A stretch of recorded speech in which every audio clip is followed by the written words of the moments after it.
What's going on, everybody? Hope you're doing well. So today was day 2 of the draft, rounds 3 through 10, and I was going to recap all the picks for you. And last night, I went over the first 2 picks. First pick was Ben Hess, right-handed pitcher from the University of Alabama. So he's going from the hardcore Alabama Crimson Tide fans to the hardcore New York Yankees fan base. So second pick was a right-handed pitcher, Bryce Cunningham from Vanderbilt. Another 6'5", 240-pound guy. 2 very hulking starting pitchers from the right-handed side. And let me give a shout out to everybody in the chat, by the way. Smack that like button, gang. Let's hit the likes. Let's get them up. I'm just going to recap the draft and also talk to you about what we're hearing right now in terms of the trade talks that could be possibly progressing right now. So, and we got the home run derby right now. So, Alec Boehm from the Phillies is in the lead currently. It's like he's going to go to the semifinals. There's still a couple guys left. So waiting for Bobby Witt and I think Jose Ramirez to close out the rest of the first round. So Ken's in play. Stephen B. Jonathan, good evening. And McMahon, what's happening, Adam? What is good? All right. Yeah, well, we're going to talk about the trade front too. Army Chow Mein, what's happening? Brandon Moore, there he is. We'll get to that, Brandon. Jack, what's good, my man? What is good? Make sure everybody smack that like button really quickly. Let's try to get over 100 likes as quickly as we can. It's always greatly appreciated. Who else we got here? Who else is here? All right. Shout out to everybody who's not in the comments either, too. So, hope you're all doing well. Hope you had a great weekend. Mike Kowinski, there he is. Board train, my man Maz is in place. All right. Safe situation. Randy here is, and I am him. What's up, Randy? Long time, baby. What's good? Yeah. Brian. 4445. What's happening, man? Franchise is in the building. What's up, Franchise? Yeah. All right. Aaron Blum's here, too. Tiffany, hello. Good evening. How are you? 8099. All right. Good evening, Yankee Mike. All right. Jarvis is in the building too. Nosebleed. Yeah. There's a lot of stuff going on right now. Bob Last. Yeah, everything's coinciding with the draft. All right. So let's recap this draft first. Okay. We went over the first 2 picks. Today was rounds 3 through 10. Okay. And I'm just going to put out, in the first 10 rounds, 8 of the Yankees picks have been college pitchers. 8 of them. Okay. And we're going to be 1 college infielder and 1 college outfielder. Not a single high school player has been drafted by the Yankees yet. All college. No surprise. Why no surprise? Well, number one, they've traded away a lot of pitchers in the last couple of years for either, Juan Soto and Trent Grisham or Alex Verdugo, even to Frankie Montas. They've given away a lot of pitchers. So this is them rapidly restocking their system, right? And no surprise. And again, they may use some of the arms that they have already for trades that we're hearing about now or for trades that we're not hearing about that might happen. So the trade that we're hearing about before I go over the picks is Bob Nightingale's report. He's been reporting on this Yankees talks with Garrett Crochet. So it's gone from, really no chance to Spencer Jones is mandatory and so on and so forth. Well, now it's gotten to the point where Bob Nightingale's reporting that it's the White Sox want either Spencer Jones or Chase Hampton, not both. And then some other pieces as well. So there's a chance we can get Garrett Crochet here from the White Sox without giving up Spencer Jones. And if that's the case, I think it increases significantly the likeliness of the trade. So, but again, you never know. The Dodgers can come up and just say, you know what, we'll give you whatever you want. So can the Orioles, so can the Braves and Phillies. So we don't know until it happens. It's just speculation. But talks have progressed to the point, and today names are being exchanged between the 2 teams. So we're at the point now where they're exchanging names, and this is the point where they were doing the same thing with the Padres, and then a couple days passed, and all of a sudden, boom! Breaking news: the Yankees have acquired Juan Soto and Trent Grisham for blah blah blah. So the same thing could happen here over the next couple days. So I will keep you updated on everything with regards to this, regards to anything else. So if you're not subbed to this channel, hit that sub button before you go, and hit all the notifications too. That way, when something happens, when something strikes, you'll get notified immediately. So what's up, Joseph Rodriguez? Who else we got here? All right. Yeah, it doesn't sound like I mean, the Yankees have been insistent on not trading Spencer Jones. So I'm glad he's. And again, remember when they traded with the Padres for Juan Soto and Trent Grisham, they also insisted on Spencer Jones and or Jason Dominguez. They didn't get either. So they can ask all they want. Doesn't mean they can get them. Okay, so but I mean Garrett Crochet also comes with 2 years of team control after this year, so that's going to come with a premium. So if I would imagine if Chase Hampton has to go, then Roderick Arias is probably going to be part of the package and some other people. So who, I don't know, but it's a more justifiable situation now moving a guy like Chase Hampton when we drafted 8 pitchers in the first 10 rounds today, all at the college level. So the chances of being able to replace a Chase Hampton in the near future are probably pretty good. And we have some highly touted guys, highly touted pitchers from Vanderbilt and the SEC conference, and we'll go over them too. So, yeah, I mean, this is no high school pitchers have been drafted. No high school players have been drafted by the Yankees yet. Yep. What's up, Bruce?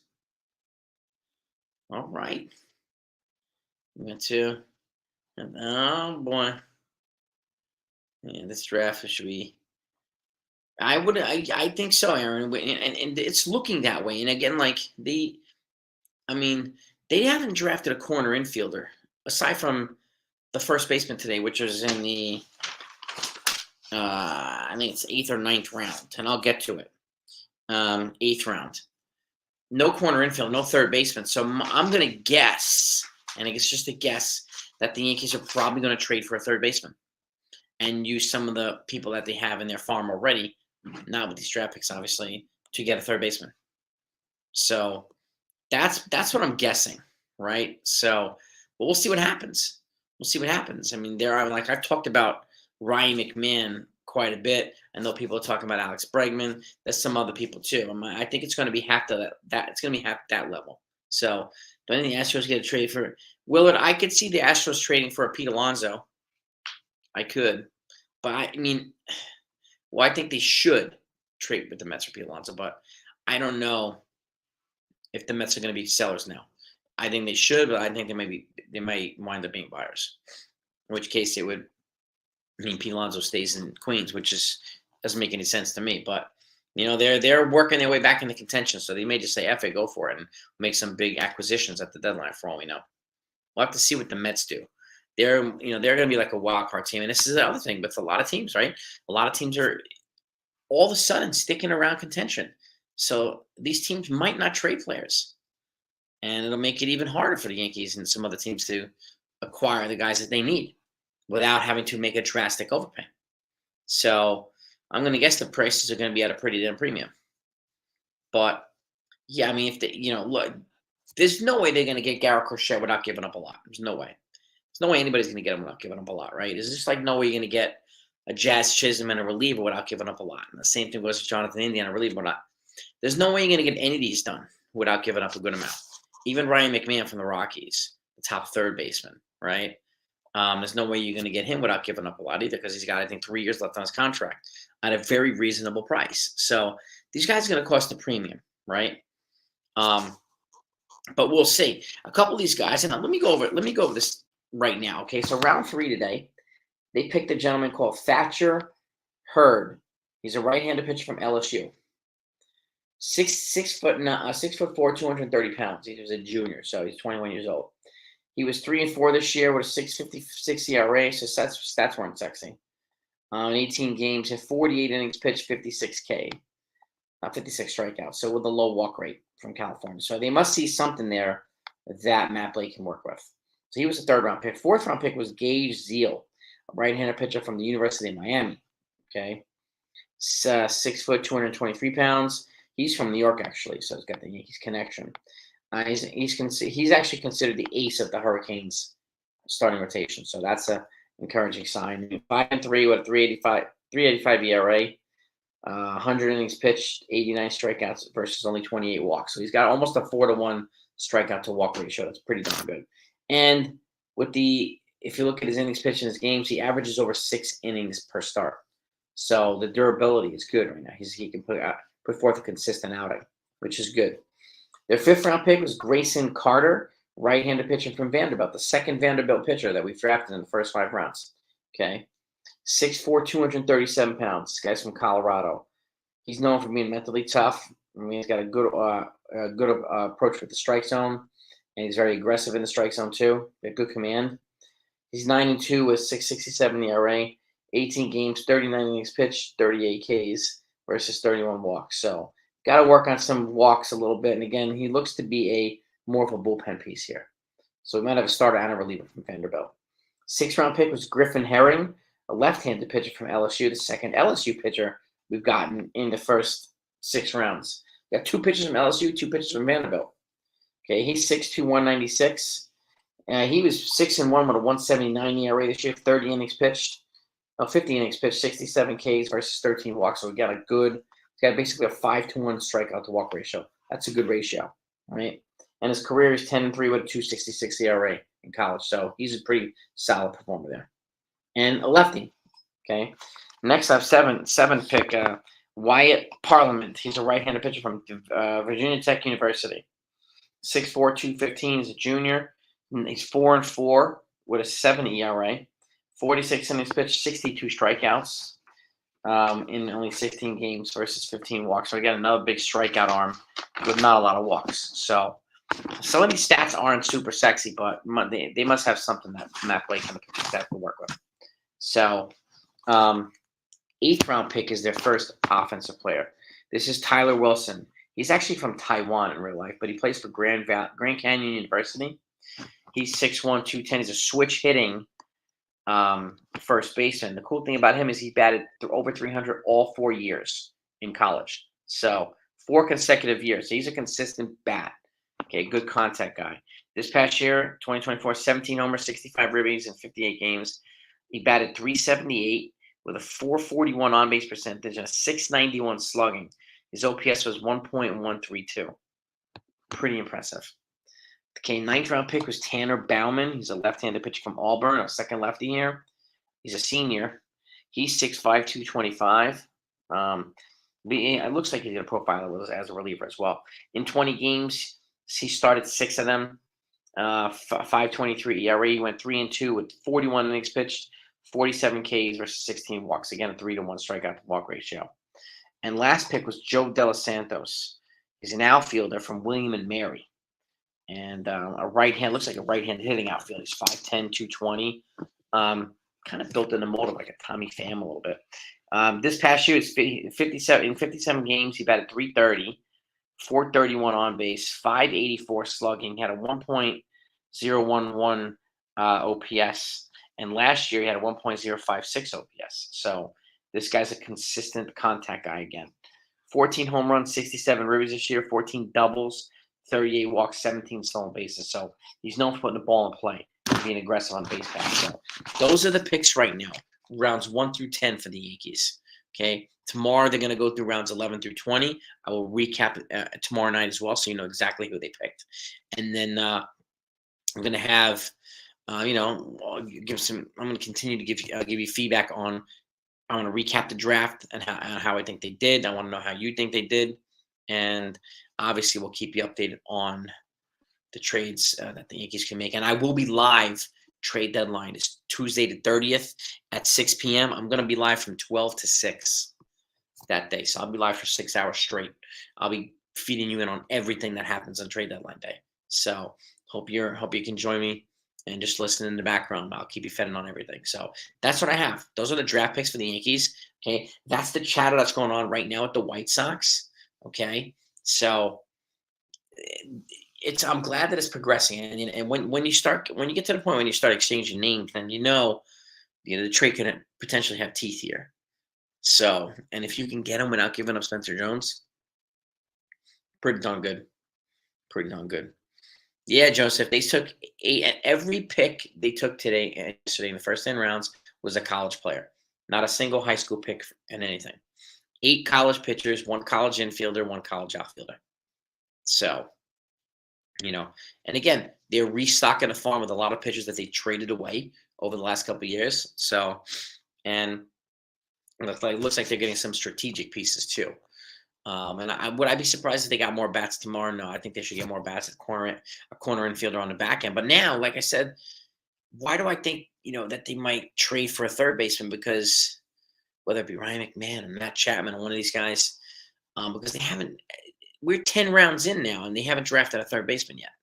So the big ones that would be should have come off the board, have come off the board, I should say. And the Yankees don't have any of them. So I'm gonna guess, and I'm gonna guess that the Yankees are gonna trade for a third baseman, whether it be Matt Chapman. I mean, I don't know. I don't know who it could be. I mean, maybe it'll be Luis Rengifo, for all we know. But he's better at second than he is at third. So defensively, so we don't know yet. It's gonna be really interesting to see. So it's gonna be, we always 62 likes. We need 38 likes to get to 100. Thank you, Jonathan. If anyone hasn't hit that thumbs up, please hit that like button. Let's blow through 100 if you don't mind. It's always helpful when we get 100 in these live streams. I appreciate it. But yeah, usually when exactly, Justin. Usually when now teams take more college guys, and I said this yesterday too, because they progress through the system a little bit more rapidly than high school players do, right? Unless you have some high school phenoms and so on, but look at Jackson Holly last year, high school phenom, worked his way up, went to the majors, hit basically zero. And they came down to the minors, hit like 600. They put him back up in the majors, zero. So he was overmatched, wasn't ready. So it can happen to anybody. It really, really could. That's why. And again, like Ken made a great point too the other day. You know, baseball draft is not like the NBA draft and the NFL draft. Okay, those guys get drafted and they're in their pros right away. In baseball, you got to work your way through the system. It's guys like Jason Dominguez was drafted international at 15 or 16. It took him 4 years just to get up to the majors. So it just takes a longer time for college players or just baseball drafted players in general. So which is why I'm a proponent of drafting more college players particularly in positions of need. But like the guys yesterday, that wasn't really a best fit in the stats thing. I mean, they went for the high ceiling and stuff guys, which they did yesterday. So, and I can't blame them. They've done a lot of the best fit guys recently with Volpe and George Lombard and so on and so forth. So now it's, they're going for it. Looks like they're going for it in the draft. So in terms of everybody else, I mean, now it's time to look out and see what the Yankees are going to be doing in the next. I mean, we are 15 days away from the trade deadline. So, and anything can happen. And I'm going to let me pull up here and see if there's anything going on right now that we can talk about. And because I want to keep you filled in on all this stuff. And okay, nothing yet here.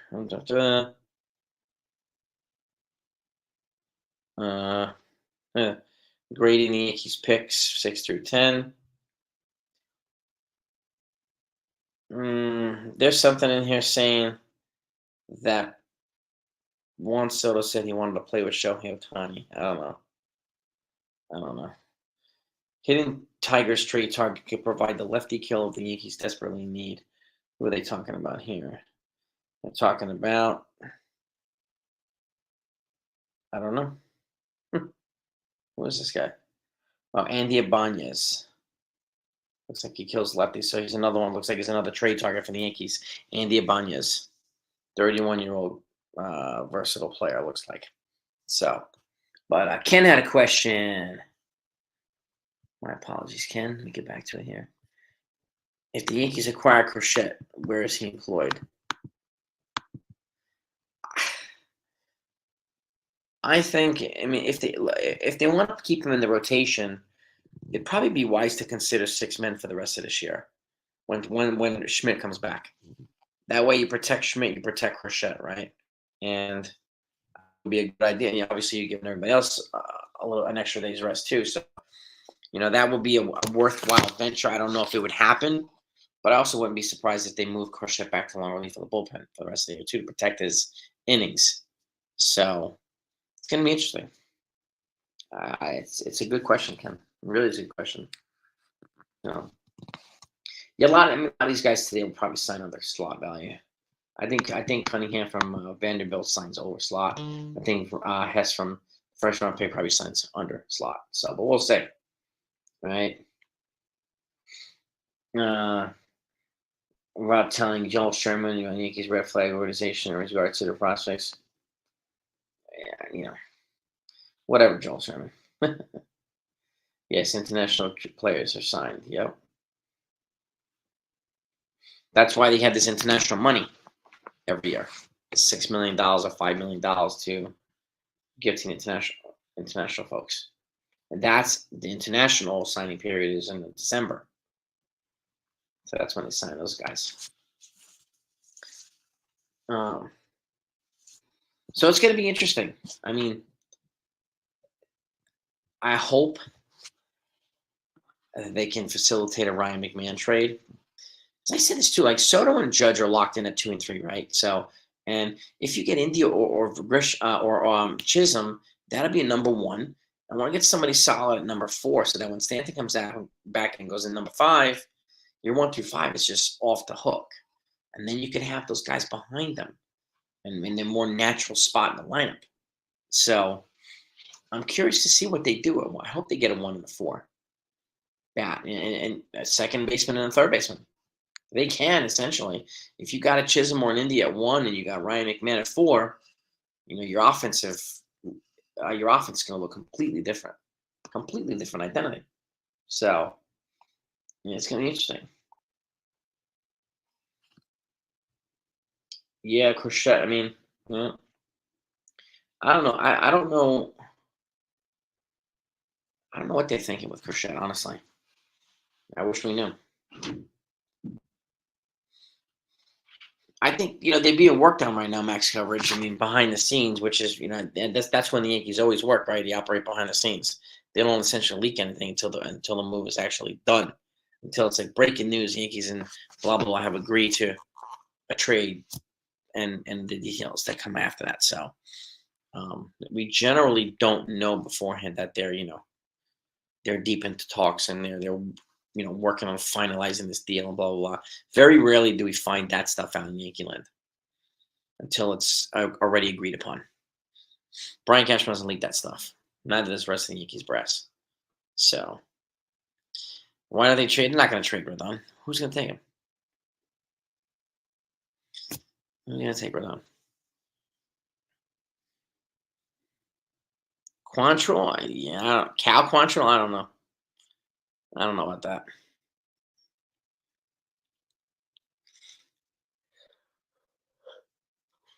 Verdugo leading. I mean, I would just bat Volpe like 6th and Verdugo 7th or vice versa in this lineup. But that's just me. And yes, Rodon does have a no trade clause in his contract. That's just true too. Stephen B, thank you. Wow. Yeah. So those are the draft picks for the Yankees. I mean, I'm not surprised that they loaded up on pitching because they clearly want to replenish what they gave up in the last couple of years in trades. So, and that makes sense. That totally makes sense. But beyond that, who knows what they're going to do tomorrow? They may go best fits tomorrow on the margins on the back end. So, but their big ones are done. Framber Valdez, is he injured with the Astros? I don't know if is he injured? Framber Valdez? I don't know.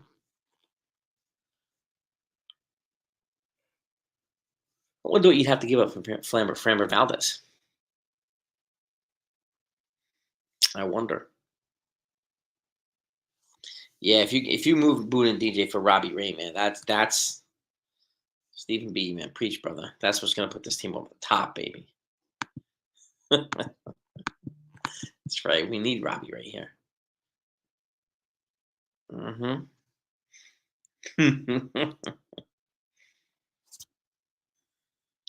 At the end of the day, I think they're going to acquire an infielder and one reliever, at least one of each.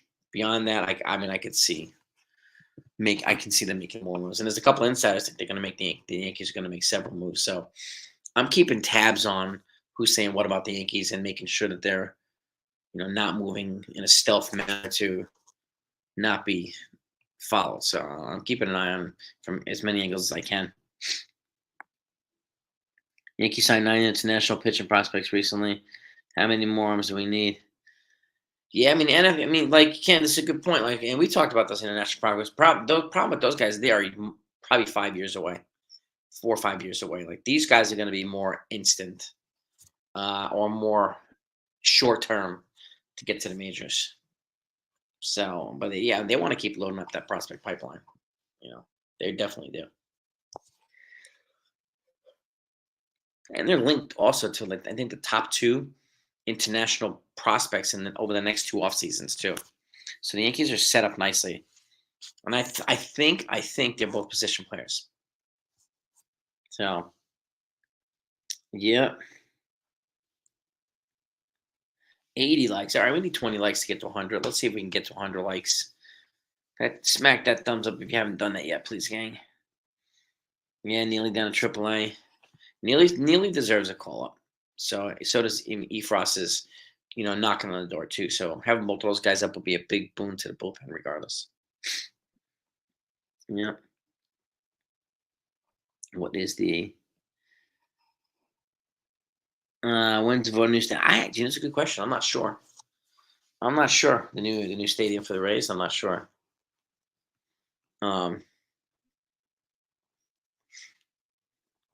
Yeah, I mean, if you're going to get a Garrett Crochet, my guess is you're probably going to have to do Chase Hampton and Brock Selvage,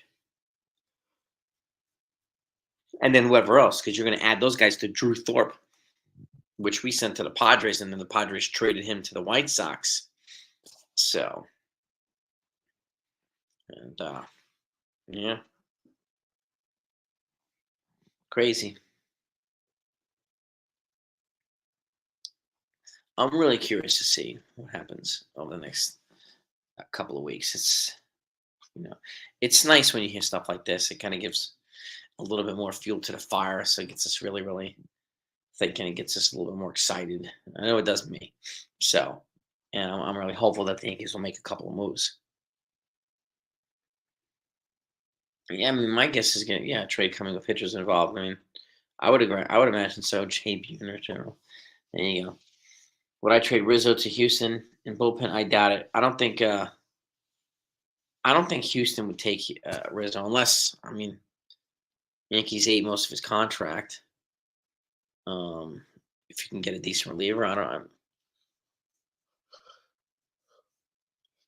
don't know because the Yankees have a team option on the Rizzo next year that the Astros would have to agree to pick up if they were to trade him. That's the other thing too. He doesn't have much trade value either. So whatever you do, if you do trade something for him, you're not gonna really get much back.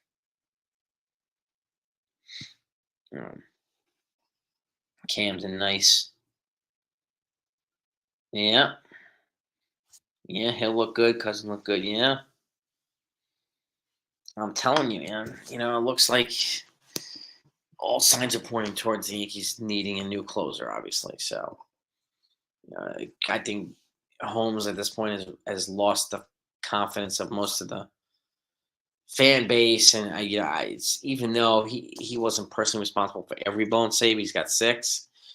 It's still, and he's got a sub-3 ERA, which is something I don't take lightly. But it's he's coughed up way too many leads at big moments. I don't know if they can. I don't know if they trust him enough to do that same job in October. So that's why I could see somebody like Tanner Scott coming here and kind of taking over that role.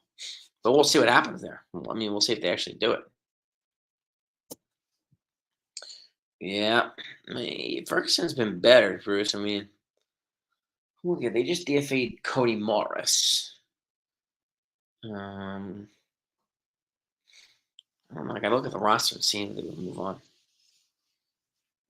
It's a good observation, Bruce. Well, yeah.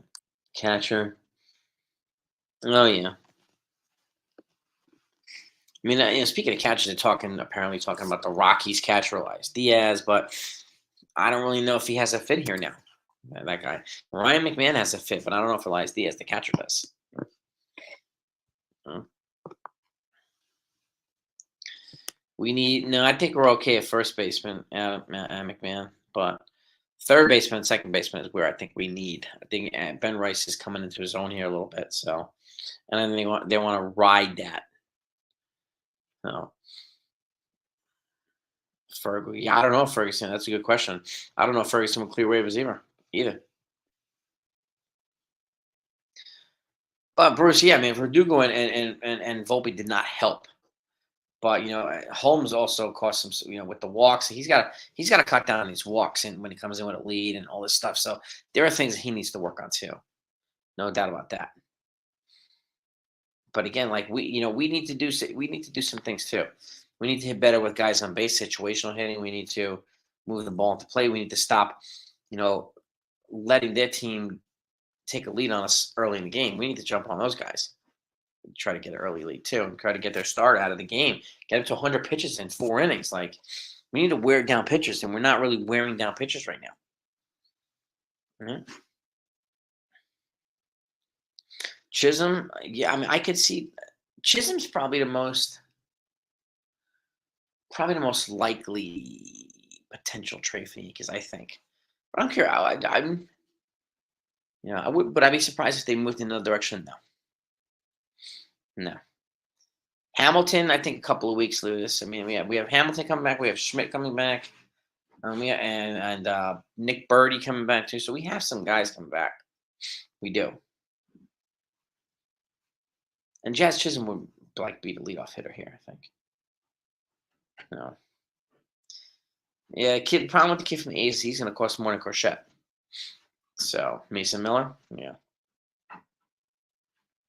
So and he's also potentially taking time bomb of Tommy John surgery and stuff like that. He's had UCL problems last year, so even though it throws 100, 405, it's still it's just like I would hate for us to acquire him and then next month his arm falls off and he needs Tommy John, and then we're going to miss a year and a half and so on and so forth, because that's the type of thing that would happen to the Yankees, right? And that's something we don't need to happen to the Yankees right now. Far too often have we dealt with that.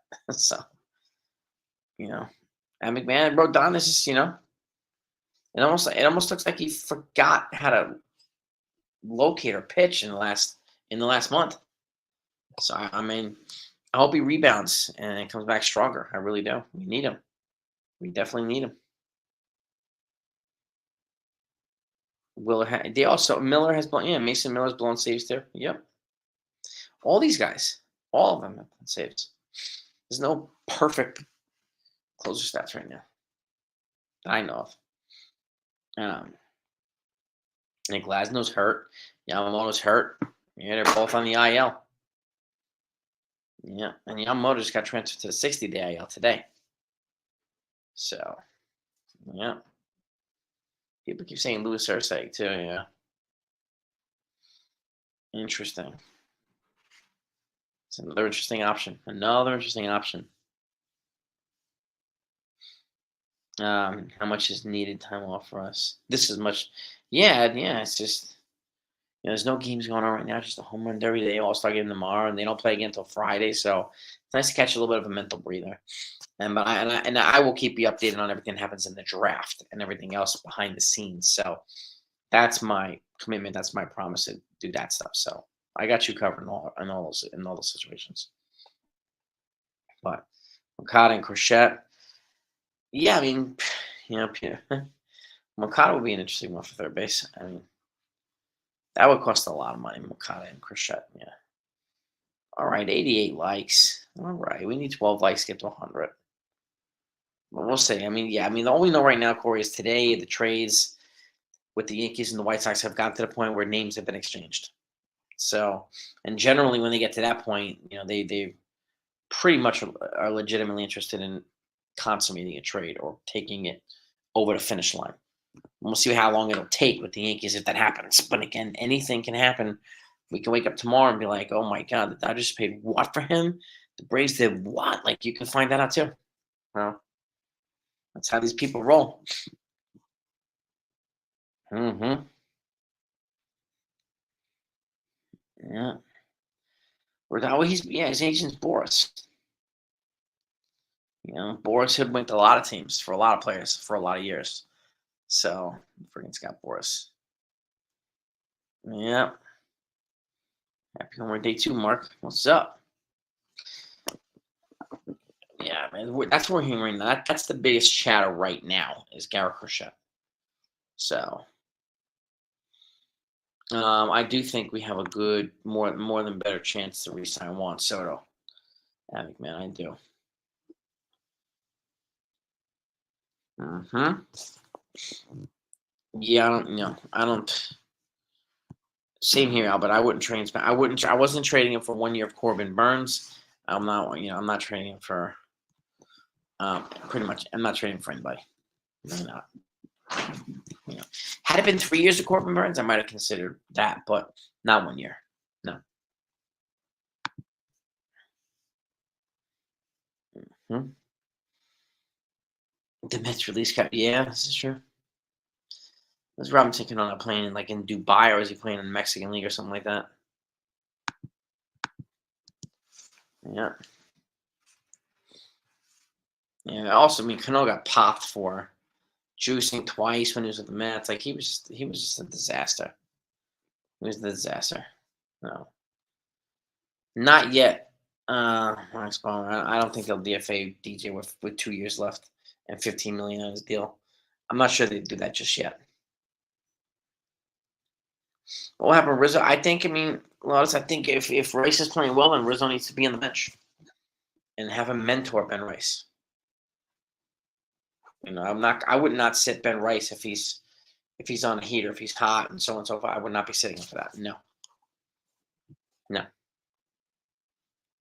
So, yeah. If I had to put money on it, trade line, who would Houston trade for? Yankees, who makes a trade and challenges every. Good question. Like I said, I can see Houston trading for Pete Alonso. Should be a big bat for them. I can see the Yankees now trading for Garcett or Jazz Chisholm or Tanner Scott. But any combination of those would be fantastic. That's kind of how I think, the Yankees. Do I think they can make more? Yes, but I don't know if they will. I'm not sure. No. Yeah, they're not going to DFA him just yet, Gerald. He's got too much money left on his deal. Yeah, and these guys, they're loyal to their players like to a fault. They really are. Plus, he's a good teammate. He mentors some of the young kids, so those intangibles, would keep him around, and rather than Josh Donaldson, them, eating money and moving him more willingly. But yeah, teams do not like to eat salary. Like the Mets didn't enjoy eating last year's salaries, but they did, so they can trade guys and get some more prospects here. Mm-hmm. But you're right, Joseph. Teams do not like to eat salary. It's so true. So true. But yeah, who's that? Tanner Scott would be a nice move. Tanner Scott would be fantastic. He really would. But so those are the draft picks, gang. All right, those are the trade talks with the Yankees and the White Sox, and I'll keep it short and sweet tonight. Okay. Have a great night. Hit that like button on the way out, please. Hit the subscribe button on the way out if you haven't done that yet, too. And thank you so much for joining us and giving in your comments. And you're always showing great insight and support, and I always appreciate all of you. So you are the 161 family, the 161 Mafia. 94 likes. Maybe we can get 6 more likes before we wrap it up. There's 6 people haven't hit the thumbs up yet. Let's see if we can get them. Ken, I do think for Alonso, I think it's going to be between the Mariners and the Astros. I do think so. Yep. Yep. Always, Ad McMahon, always. Astros, Yankees, then Houston. The 8 Jose Abreu's contract, yep. Yeah, but they're also, their payroll is like half of the Yankees also. They're not over the Cohen threshold like the Yankees are, so they don't have to pay the same penalties that the Yankees do. So eating a contract for them is a little bit easier than doing it with the Yankees. 96 likes, 4 or more to get to 100. Yeah, anything that's going to make it more difficult for them to sign Juan Soto, I don't think the Yankees are going to be for. Yeah. But yeah, the Mariners have a far to pull off. So I mean, I could see the Mariners being aggressive. I could see the Padres being aggressive, and it's like, and some other teams too, the Royals and the Guardians. Like, I could see folks getting some impact players. I really can. All right, we got 100 likes. Thank you, gang. Appreciate you all. Would I include Spencer Jones for Mason Miller and Brent Rooker? Oh, that's a good question, Joseph. I don't know. I would include Jason Dominguez and Roderick Arias and more, but if I can do it without Spencer Jones, he seems to be my only untouchable at this point. And again, like, I worry about Mason Miller. Could we trade for Brent Rooker without Mason Miller? Maybe. That's going to cost a lot too. So NFB's in the building. What's up, baby? What's up, brother? Mm-hmm. Yeah, New York. Exactly. I mean, teams want more from the Yankees than they do from other teams in the trades. It comes with the Yankees territory. It's been that way for decades, and I can't see that changing. Right? It's the freaking Yankee tax, and it sucks.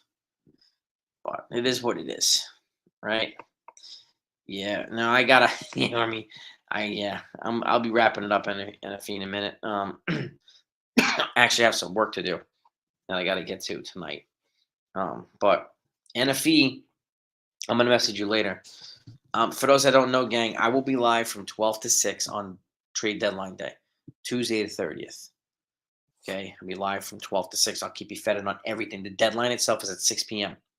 So I'll keep you fed on every move that comes in. That's when it gets the most suspenseful. So NFE, if you want to join me for part of that, let me know. I'd love to have you on, and that way we can report some stuff together. It would be kind of cool. So, and I got a couple other folks coming on as well throughout that 6 week, that 6 hour, 6 hour spot. NFE. So let me know, and I'll send you the details. And Maz, if you're here, let me know. I'll send you the details too. But yeah, 12 to 6. I mean, trade deadline day is usually crazy. And last year I went live for, I think, 3 hours. I'm going to do 6 this time.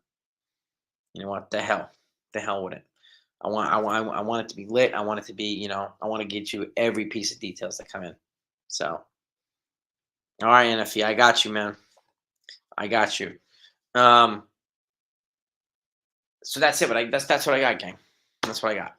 So, thank you everybody for coming on. I appreciate all yous. Peace and love. If any news comes out tonight regarding Crochet or anybody else, whoever pertains to the Yankees, I will get it to you no matter what. So peace and love. Have a great night. Go Yankees, and I'll talk to y'all tomorrow.